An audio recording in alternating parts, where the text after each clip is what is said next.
Apakah COVID-19 itu rekayasa, Bu? Iya. Sebagai orang kesehatan dan sebagai praktisi kesehatan, saya harus jawab. Bu, ada yang parah, Bu. Ini kan kita di warung nih. Ya, misalnya teh gelas. Kan ada embun-embunnya tuh. Cucinya di situ. Nah, ada kayak gitu kan. Ternyata pengalaman juga. Ini kan di rumah sakit nih, Bu. Kita dapat isu dari masyarakat. Setiap apapun kalau kita lapor, sakit apapun, pasti dikatakan COVID-19. Itu sangat banyak beredar, Bu. Bahkan saya sempat kena dokter itu juga. Kalau sakit jangan lapor ke rumah sakit, nanti dikatakan COVID tuh. Isolasi tuh kamu nanti. Yang itu, Bu, Ibu bisa menjawab, Bu, menjelaskan nggak, Bu? Emang benar itu dikatakan COVID atau hanya sekedar settingan? Wah, gitu, Bu. Iya. Sebenarnya penjelasannya panjang ya. Iya.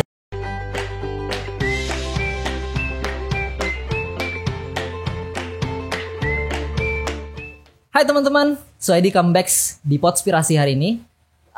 Pandemi saat ini tetap berlanjut dan malah PPKM diperpanjang katanya. Nah, buat teman-teman sepertinya perlu mengkonsumsi konten yang bermanfaat di era-era yang sekarang ini sedang mewabah. So, untuk itu, sebelum kita lanjut dengan obrolan yang sangat menarik pada hari ini, jangan lupa di-subscribe terlebih dahulu. Lalu kalian kasih komentar apa pendapat kalian dari semua video-video yang akan kita obrolin hari ini. Lalu boleh kalian like dan jangan lupa di-share ke teman-teman, keluarga, ayah, atau siapapun yang mungkin membutuhkan atau satu frekuensi dengan obrolan kita hari ini. So, jangan lupa lanjutkan. Inilah Podspirasi.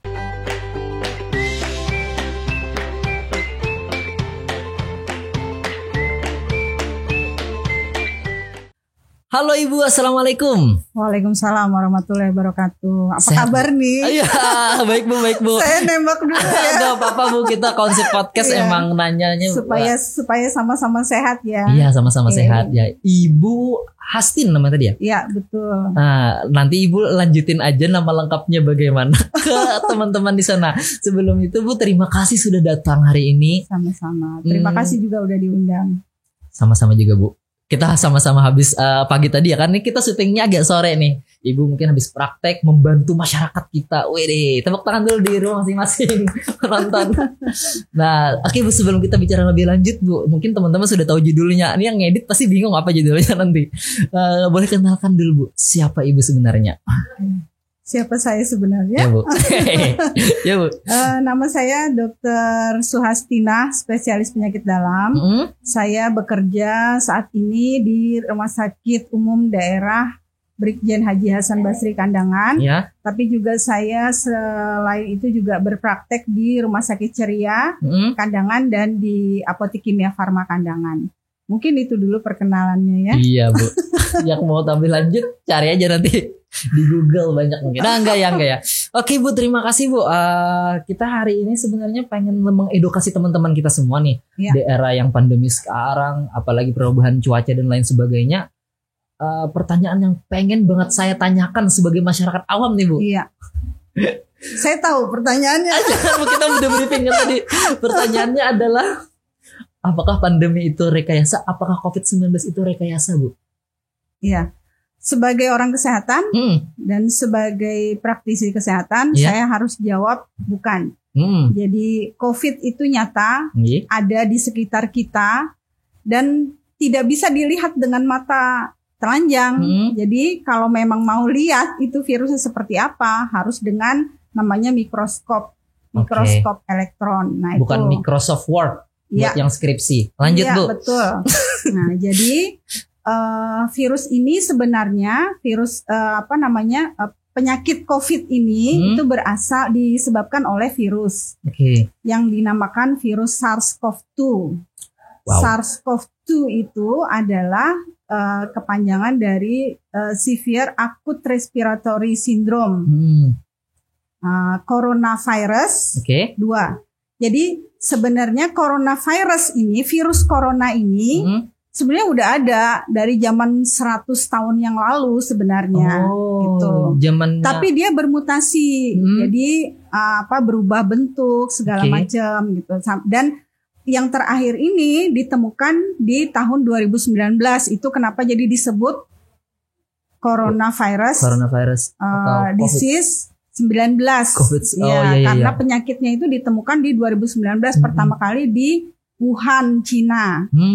Kalau nggak salah ya tanggal 31 Desember. Pokoknya Desember 2019 itu pertama kali ditemukan virus itu. Dan itu memang nyata ada virusnya. Ada ya berarti ya. Dan memang menginfeksi manusia gitu.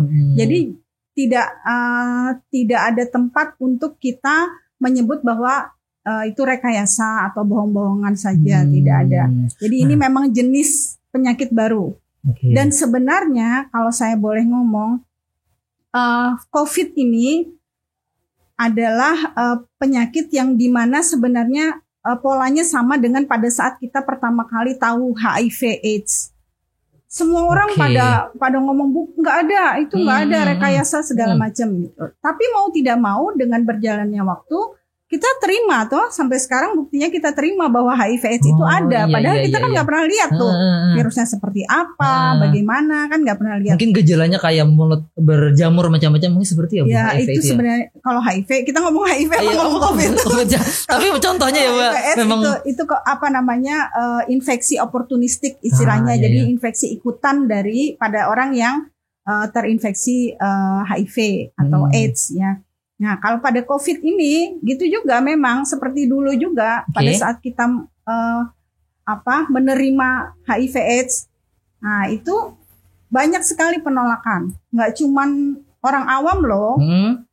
Orang-orang yang berilmu, istilahnya praktisi-praktisi yang memang pinter-pinter pun sebenarnya awalnya menolak dengan kondisi ini. Jadi banyak pro dan kontra lah istilahnya ya. Nah, setelah itu kalau sudah kita masuk di gejala yang semakin banyak, kemudian semakin meluas, apalagi jadi wabah, apalagi sekarang namanya pandemi ya. Berarti pandemi di atas wabah ya Bu? Pandemi itu adalah suatu keadaan penyakit yang tersebar hampir di seluruh dunia. Gitu. Jadi pada satu waktu. Nah, karena ini sudah hampir ke seluruh dunia tersebar, masa kita nggak percaya sama orang-orang yang lebih pintar, lebih brilian daripada orang yang kita, memang gitu berkecimpung ahlinya di bidang itu ya Bu. Gitu. Jadi menurut saya iya memang ada, ada di sekitar kita. Hanya memang tidak bisa dilihat dengan mata, dengan mata telanjang maksudnya. Berarti terpatahkan ya untuk sebuah isu yang mengatakan di masyarakat kita COVID itu settingan, COVID itu hanya rekayasa supaya ada pihak-pihak tertentu yang diuntungkan kayak pemerintahan atau macam-macam medis misalnya. Nah itu mungkin terpatahkan. Sebenarnya bagian medis lah yang sakit ya Bu, ibaratnya kan ini memegang tanggung jawab banget nih. Betul. Sebenarnya banyak pelajaran dari apa yang terjadi dengan kondisi pandemi COVID ini ya. Pelajaran buat kita orang kesehatan bahwa bagaimanapun juga kita harus menjaga prokes yang betul-betul dilaksanakan di rumah sakit gitu. Kemudian di tempat-tempat pelayanan kesehatan itu harus menjaga betul-betul, karena selama ini juga di tempat kesehatan kan juga tidak se-strict sekarang ya. Harus pakai APD. Padahal sebenarnya kalau di luar negeri itu udah sudah diterapkan. Diterapkan sejak sebelum pandemi sebenarnya gitu loh. Nah, ini sebenarnya pelajaran buat kita, buat orang-orang awam ya, pelajaran bahwa kita harus menjaga kebersihan loh, lebih ini lagi loh, lebih intens lagi loh gitu loh.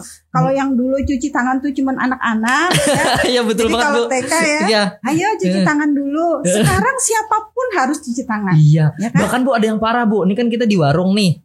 Misalnya teh gelas, kan ada embun-embunnya tuh, cucinya di situ. Ada kayak gitu kan. Ternyata pengalaman juga. Buat makan di warung kan saking malasnya di embun itu mah aduh.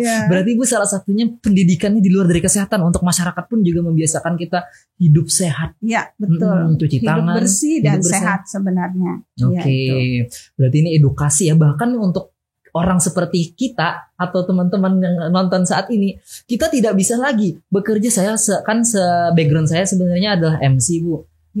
Sering ngisi materi mungkin yang offline, yang banyak orangnya kan, yang crowded saya bikin Nah, tapi semenjak pandemi job saya udah hilang 2020. Saya sedikit cerita nih ya.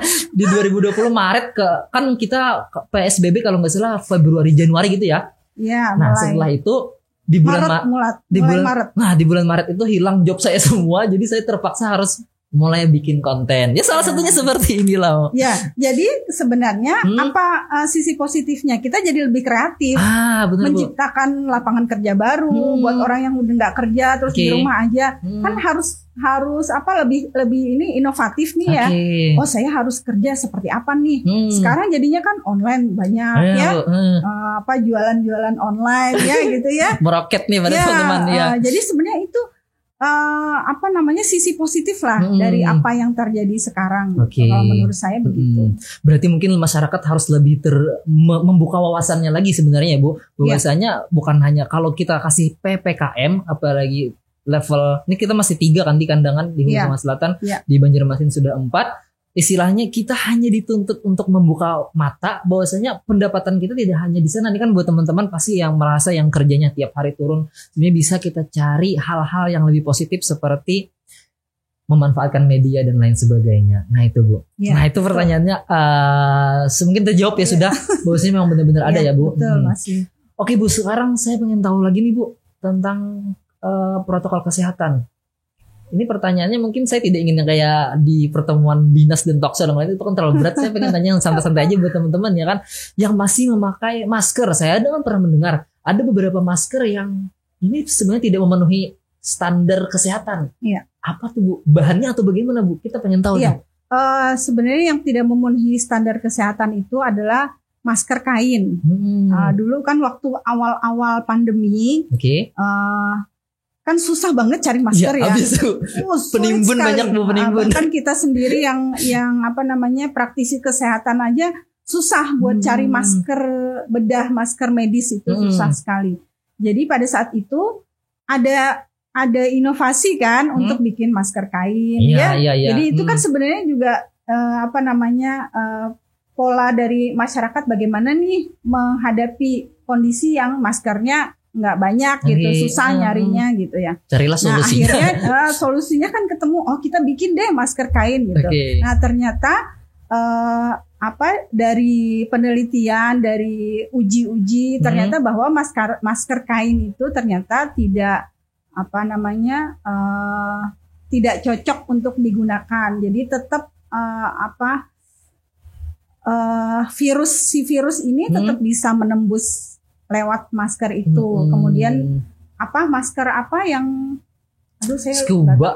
Masker scuba itu. Masker scuba juga tidak dianjurkan. Kenapa? Karena masker scuba itu dia hanya terdiri dari satu lapisan. Dengan kerapatan media itu dia bentuk kayak kaos begitu ya. Kerapatan medianya kan sangat longgar. Semakin ditarik Bu semakin keluar pori-porinya tuh, semakin lebar. Jadi semakin terbuka kan. Nah itu sebenarnya tidak bisa menyaring virus untuk masuk ke saluran nafas kita meskipun kita udah pakai masker itu. Jadi kenapa waktu itu kemudian beberapa waktu kemudian tuh masker scuba sudah tidak dianjurkan lagi. Nah masker kain sebenarnya pada saat ini boleh dipakai asal masker kainnya itu minimal terdiri dari 2 lapisan. Kain berarti boleh, tapi harus ada syaratnya itu Bu. 2 lapis. Ya. Jadi termasuk juga masker sekarang masker bedah, masker bentuknya macam-macam ya. Ada masker konvek, ada masker dakbil ya dengan merek yang macam-macam. Nah itu yang penting dilihat adalah ply-nya atau lapisannya berapa. Kalau dia terdiri dari minimal 2 lapis, apalagi dia 3 lapis, itu aman digunakan. Gitu. Dan sekarang udah banyak kok masker, udah nggak kayak dulu waktu awal-awal ya. Sekarang udah dijual. Kan dulu mahalnya minta ampun ya kan Bu. Bahwasanya itu kan penimbun. Mahalnya minta uang bukan minta ampun. Minta ampun ya Bu. Bahkan ada salah satu foto nih Bu, kita tampilkan nanti di layar bahwasanya ini masker yang tidak boleh dipakai. Ibu boleh lihat juga Bu. Ini Bu. Masker apa ya? Lihat ya teman-teman nanti ya. Nih penonton. Ini kan adalah helm supaya pengendara dilihat, bukan lagi PPKM dan lain sebagainya, supaya pengendara tidak ditangkap oleh bermasker terlihat berpakai masker. Jadi kacanya yang dicat kayak masker. Jadi jangan ditiru ya, cukup yang kreatif mereka saja, jangan Anda. Kasihan loh Ini untuk kesehatan kita juga. Boleh pakai seperti itu, tapi di dalam tetap ada ya Bu, iya. Ya, gitu. Rugi dong Bu ngecat. Iya. Supaya mungkin supaya kelihatan bahwa helmnya juga prokes. Ya Bu, gitu, kasihan nanti COVID-19. Jadi bukan cuma orang yang prokes gitu. Jadi helmnya juga ikut jaga prokes gitu maksudnya. Nah, ya Bu. Oke Bu, lanjut nih Bu. Kita asik banget sih ngobrol sama Ibu nih. Saya pengen tahu nih Bu, seandainya seseorang sudah merasakan ada gejala dan lain sebagainya. Jujur, saya nggak tahu sih, saya pernah ada satu kali sakit. Kita diindikasikan bahwasanya kita sakit COVID-19 itu apa? Bahasanya itu gimana Ibu? Gejalanya apa gitu ya? Mungkin ya Bu, gejalanya yang paling ringan sampai yang berat mungkin Bu, bisa sedikit dijelasin Bu. Oke. Karena COVID itu adalah penyakit yang menyerang saluran pernafasan, jadi otomatis gejala-gejalanya adalah gejala-gejala di saluran pernafasan. Dari mulai hidung atau mulut, ya kan kadang-kadang kita bernapas lewat mulut ya. Nah, jadi hidung, mulut, kemudian tenggorokan sampai ke paru-paru. Paru-paru itu sampai ke alveoli atau gelembung-gelembung udara yang ada di paru-paru yang paling jauh tempatnya daripada saluran nafas. Nah, jadi gejalanya ya seperti dengan flu, hampir sama dengan flu gejala awalnya sebenarnya. Jadi demam, karena namanya infeksi, hampir semua infeksi itu gejalanya demam ya. Jadi satu demam, kemudian ada batuk. Kemudian sesak nafas juga pada yang berat. Nah, itu gejala awalnya. Tapi juga karena dia menyerang saluran nafas dari yang paling luar sampai paling dalam, ya udah kita runut aja dari yang paling luar, misalnya hidung ya. Hidung hilang penciuman, karena dia virusnya menyerang di situ gitu. Jadi hilang pembau istilahnya. Jadi kok nggak bisa nyium ini nih udah minyak kayu putih misalnya udah ditempelin ke depan hidung, tapi nggak ada tercium apa-apa gitu loh. Cuma kalau lihat video mukbang ya kan Bu, kayak makan. Betul. Kita lagi di restoran tuh lihat banyak nih. Bedanya dengan video mukbang bisa sambil rebahan gitu. Ini kan sudah di hadapan nih, tapi saya cuma lihat visualnya aja ya. Jadi itu satu. Kalau di di area mulut, ya itu hilang perasa. Jadi nggak bisa ngerasain ini manis nggak ya. Makanya biasanya orang datang bukan dengan ngomong ke dokternya bilang saya nggak bisa ngerasain manis, enggak. Tapi biasanya nggak ada nafsu makan.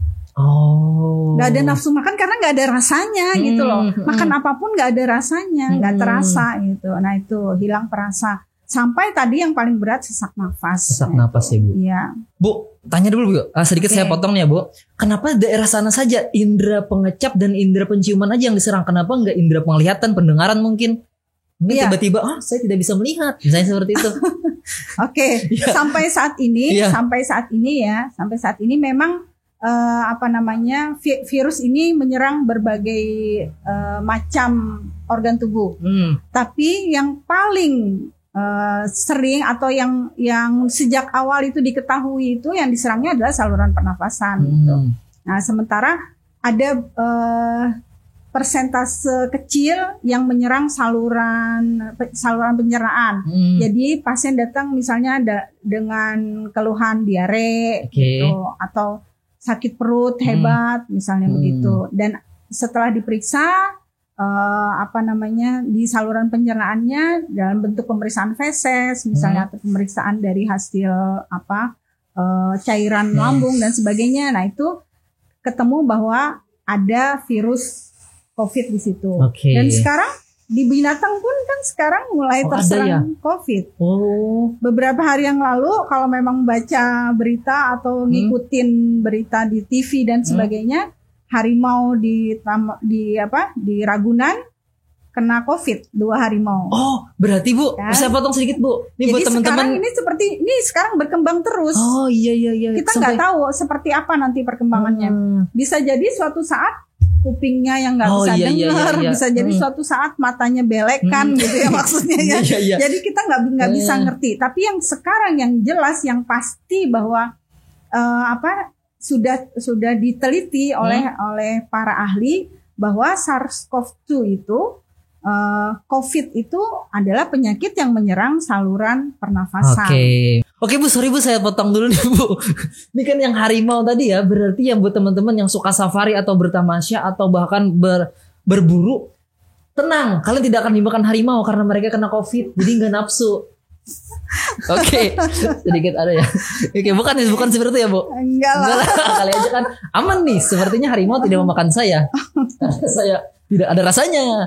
Bu, ini kan saya pengen tahu nih tentang di tempat ibu bekerja ya kan, di Rumah Sakit Ceria kalau nggak salah tadi ya. Iya. Rumah Sakit Ceria. Salah satunya ya, saking banyaknya kan. Nah, ini kan di rumah sakit nih Bu. Kita dapat isu dari masyarakat. Setiap apapun kalau kita lapor, sakit apapun pasti dikatakan COVID-19. Itu sangat banyak beredar Bu. Bahkan saya sempat kena dokter itu juga, kalau sakit jangan lapor ke rumah sakit, nanti dikatakan COVID tuh, isolasi tuh kamu nanti. Yang itu Bu, Ibu bisa menjawab, Bu, menjelaskan nggak Bu? Emang benar itu dikatakan COVID atau hanya sekedar settingan? Wah, itu Bu. Iya. Sebenarnya penjelasannya panjang ya. Iya. Yang singkatnya aja Bu, kasihan teman-teman. Jadi begini, jadi setiap pasien karena prosedur dari tempat pelayanan kesehatan sekarang, terutama rumah sakit, prosedurnya adalah setiap pasien yang datang ke rumah sakit rencana akan dirawat, itu harus dilakukan pemeriksaan swab. Ya. Nah, jadi beberapa pasien ada yang nggak mau di swab karena mungkin satu merasa sudah kayaknya gejalanya iya nih, tapi nggak mau loh ditaruh di isolasi gitu lah. Takutnya itu aja padahal. Jadi itu nggak mau, terus pulang karena nggak mau di swab, terus ngomong ke nanti kalau ke rumah sakit nah itu mungkin seperti itu. Padahal belum ada hasilnya nih. Iya. Belum di swab terus aja juga memang pada saat sudah mulai banyak pasien-pasien yang bergejala karena mungkin prokesnya tidak dijaga dan sebagainya, penularan lebih cepat. Memang banyak sekali pasien yang datang itu dengan hasil swab yang positif akhirnya. Jadi sebagian besar pasien yang memang hasil antigennya waktu di UGD kan biasanya kita ngeceknya antigen ya, pemeriksaan antigen dulu. Hasil antigennya udah positif, ya mau nggak mau kita harus rawat di isolasi dulu sampai terbukti dengan hasil pemeriksaan swab PCR. Tapi nanti begitu hasil swab PCR keluar, ternyata hasilnya negatif, pasien akan dipindahkan ke ruang biasa. Jadi bukan berarti masuk ke situ terus nggak pulang-pulang atau misalnya harus selamanya di situ, tidak. Enggak, ya. Jadi hanya untuk sampai terdiagnosis betul atau tidak, sampai hasil swab PCR-nya keluar. Gitu. Berarti Bu, yang lebih trusted atau yang lebih terpercaya itu yang antigen dulu baru PCR atau bagaimana Bu? Kan alurnya adalah PCR dulu baru antigen dulu baru PCR gitu ya kan Bu? Gimana tuh Bu? Sebenarnya pemeriksaan PCR bisa langsung dilakukan pada saat di UGD. Tapi pada saat dulu ya awal-awal ya nggak semua rumah sakit punya pemeriksaan PCR. Nah PCR dulu itu hanya ada di waktu itu Bapelkes kalau nggak salah di Banjarbaru. Nah semua sampel-sampel yang untuk sampel swab yang akan dilakukan pemeriksaan PCR itu harus dikirim ke sana semua. Perlu waktu sampai mungkin seminggu nunggu hasilnya. Nah itu kenapa jadi rumah sakit mengantisipasi nih. Udah kita cek antigen aja dulu ya sambil menunggu itu gitu loh. Nanti kan dari antigen kalau hasilnya positif kan ya otomatis akan kita lanjutkan ke PCR gitu. Nah itu terus dengan berkembangnya waktu, beberapa rumah sakit udah mulai punya pemeriksaan PCR itu. Rumah sakit Ulin kalau di sini ya. Kemudian rumah sakit Ulin punya, akhirnya sudah mulai terbagi. Yang dulu nunggu sampai seminggu hasil PCR itu cepat sembuh udah nih. Sampai pasiennya udah nggak ada gejala lagi, tapi masih nunggu hasil PCR. Nah sekarang udah mulai 5 hari setelah ada punya rumah sakit Ulin punya ya 5 hari, 4 hari, bahkan paling cepat 3 hari udah keluar hasilnya. Nah sekarang beberapa rumah sakit di perifer udah punya, seperti Kandangan, rumah sakit Hasan Basri udah punya pemeriksaan PCR. Jadi kita nggak harus nunggu lama, hari ini di PCR, besok bisa keluar hasilnya gitu. Di tempat yang satunya rumah sakit Ceria Bu? Juga. Rumah sakit Ceria kita belum punya. Belum punya ya ini. Pemeriksaan setelah PCR. Ini ya ada loh. Ya, tunggu aja ya, tunggu tanggal mainnya ya. Oke. Jadi karena sudah mulai ada pemeriksaan PCR, nah kita dorong untuk pasiennya pemeriksaan swab PCR gitu. Jadi sebenarnya tidak diperlukan antigen kecuali memang pasiennya tidak terlalu khas gejalanya dan rumah sakitnya mungkin punya prosedur tersendiri. Jadi ada kalau di rumah sakit A misalnya setiap masuk UGD harus swab antigen. Gitu. Nah itu harus dilakukan. Tapi sebenarnya tidak semua tempat layanan kesehatan memiliki kondisi yang sama. Ada juga loh rumah sakit yang begitu datang langsung di PCR ada juga. Ada juga ya. Iya. Gitu. Oke, berarti mungkin sedikit nih ya informasi dari tempat Ibu bekerja Rumah Sakit Ceria, kalau nggak salah ada itu swab antigen yang dalam mobil ya Bu, apa namanya tuh Bu? Benar ya Bu itu? Drive-thru ya? Oke. Ada ya, berarti itu salah satu informasi ya buat teman-teman yang mungkin punya mobil lagi malas untuk turun karena ada kesibukan, mungkin bisa dibantu dengan drive-thru swab antigen itu ya? Iya. Antigen. Nah itu Bu, setelah ini sebenarnya pengen banget saya lebih banyak lagi, tapi nggak apa-apa deh sebelum pertanyaannya diakhiri, tapi saya pengen tahu dulu nih kesiapan teman-teman, mungkin kalau ada yang merasakan gejala dan kebetulan itu gimana prosedurnya, dibolehkan dia untuk isolasi mandiri? Kan hasilnya pasti ada dulu nih dari antigen atau PCR. Iya, betul. Itu kan periksanya kan di rumah sakit. Iya. Tapi dia pengen isolasi mandiri, boleh atau bagaimana itu Bu? Iya. Jadi pasien-pasien dengan yang sudah terinfeksi COVID itu kita bagi 3. Jadi gejala ringan, gejala sedang, dan gejala berat.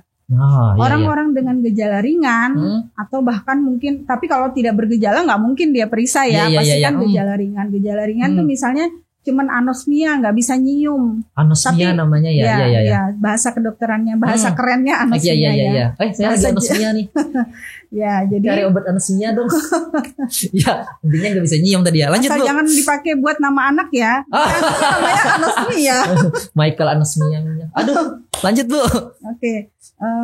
Kalau misalnya gejalanya hanya anosmia misalnya, nggak bisa mencium bau misalnya, penciumannya hilang, tapi masih bisa ngerasain pengecapnya masih ada, masih bisa tahu rasa manis, asam, asin dan sebagainya. Terus juga tidak ada demam misalnya, tidak ada batuk atau sesak nafas, mungkin hanya hidung tersumbat.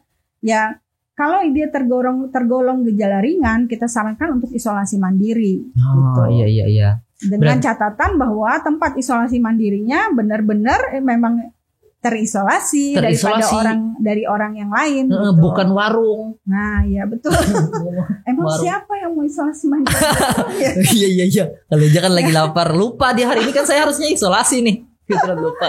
Gitu. Oke, berarti kategorinya adalah di saat dia sedang dikategorikan gejala ringan ya mungkin ya, itu dibolehkan untuk isolasi mandiri. Sedikit pertanyaannya lagi Bu, apa saja yang disiapkan untuk isolasi mandiri? Mereka pasti nggak mau nih ya kan, aduh bosan, padahal kan dia lagi sakit. Gimana tuh himbauannya Bu? Untuk teman-teman atau adik-adik atau anak-anak atau bapak-bapak mungkin bapak-bapak, ibu-ibu, kakek-kakek, nenek-nenek, pokoknya semua siapa saja yang mau isolasi mandiri, itu sebenarnya yang paling penting adalah menyiapkan menyiapkan imunitas tubuh. Imunitas tubuh itu sebenarnya sederhana sekali. Jadi usahakan untuk selalu bergembira, selalu senang. Ya. Dengan cara apa aja? Yang biasanya suka nyanyi, silahkan nyanyi. Saya juga suka nyanyi. Kalau misalnya suka dengerin musik, silahkan dengerin musik.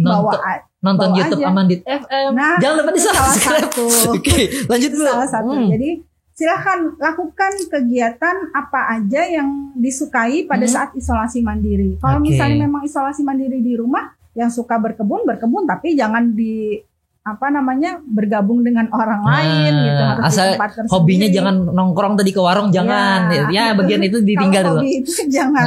Pokoknya hobi yang memang harus tetap menjaga prokes. Harus menjaga protokol kesehatan. Lalu kemudian kalau misalnya isolasi mandiri di tempat tertentu yang memang sudah disediakan pemerintah daerah misalnya menyediakan tempat tertentu untuk isolasi mandiri, harus siapkan peralatan-peralatan kebutuhan sehari-hari lah ya. Iya. Peralatan mandi, kemudian pakaian yang kira-kira cukup untuk 1 minggu. Termos, rantang, tikar kayak mau camping gitu kan. Silakan. Tapi kalau punya keluarga banyak kan setiap hari bisa diantar. Oh iya. Bisa diantar makanan misalnya begitu. Silakan. Dan itu tadi harus yang paling penting adalah tadi jaga supaya kondisi fisik dan psikis kita tetap fit, jadi tetap senang, tetap enak, enjoy, maksudnya gitu loh, tidak terbebani. Karena kalau kita stres, kondisi psikis kita stres, itu juga akan mempengaruhi imunitas tubuh, imunitasnya turun, penyakitnya malah susah untuk rilis, susah sembuh, maksudnya gitu. Berarti Ibu bisa diambil kesimpulan nih, tujuan dari isolasi entah mandiri atau di dalam rumah sakit atau dimanapun, tujuannya adalah bersaingnya imun dengan virus ini. Mungkin begitu ya Bu? Iya, betul. Dengan cara bahagia atau apapun. Dan sehingga apabila imunnya dominan, maka virus akan mati atau lenyap atau bagaimana Bu? Iya, virusnya akan mati. Akan mati ya. Seperti sebagaimana penyakit-penyakit yang disebabkan oleh virus. Ya, salah satunya influenza. Flu kan juga begitu. Kalau kita kena flu, flu itu kan berarti kan virus influenza kan masuk ya ke dalam tubuh itu ya. Yang diserang memang saluran pernafasan. Tapi kalau kita istirahat cukup, kemudian gizinya dijaga, terus nggak terlalu stres. Sekarang kan orang nggak stres lagi kalau flu kan udah tersebar. Mungkin dulu juga ya. era zaman Yunani mungkin flu juga kayak COVID-19 kayak. Betul sekali. Iya. Jadi dulu sekian ratus tahun yang lalu begitu influenza itu muncul, virus influenza itu jadi pandemi, ya seperti sekarang ini mungkin PPKM juga dulu ya di Yunani. Namanya mungkin bukan PPKM bukan PPKM ya. Tapi diisolasi gitu, mungkin ini mungkin akan menjadi hal yang biasa atau lumrah COVID-19 ini di 200-300 tahun ke depannya. Selama masih belum ke kiamat. Bagaimanapun kalau saya boleh ngomong secara pribadi, saya menyatakan bahwa virus ini akan ada sampai kiamat. Sampai dunia ini berhenti. Jadi suatu saat kita akan berdamai dengan virus ini, berdamai dengan COVID gitu loh. Suatu saat COVID itu akan jadi bagian dari kehidupan kita sehari-hari. Tinggal bagaimana kita menyesuaikan diri dan bagaimana virusnya itu juga akan menyesuaikan dengan kondisi manusia pada saat itu gitu loh. Berarti Bu bisa diambil kesimpulan ya kan, tujuan kita kalau ngambil positif thinkingnya nih, berpikir positifnya, tujuan mungkin dari yang beragama ya, yang Tuhan meletakkan COVID-19 atau pandemi saat ini adalah kita belajar hidup sehat, kita belajar hidup berinovasi, memanfaatkan apa yang ada sumber daya kita saat ini.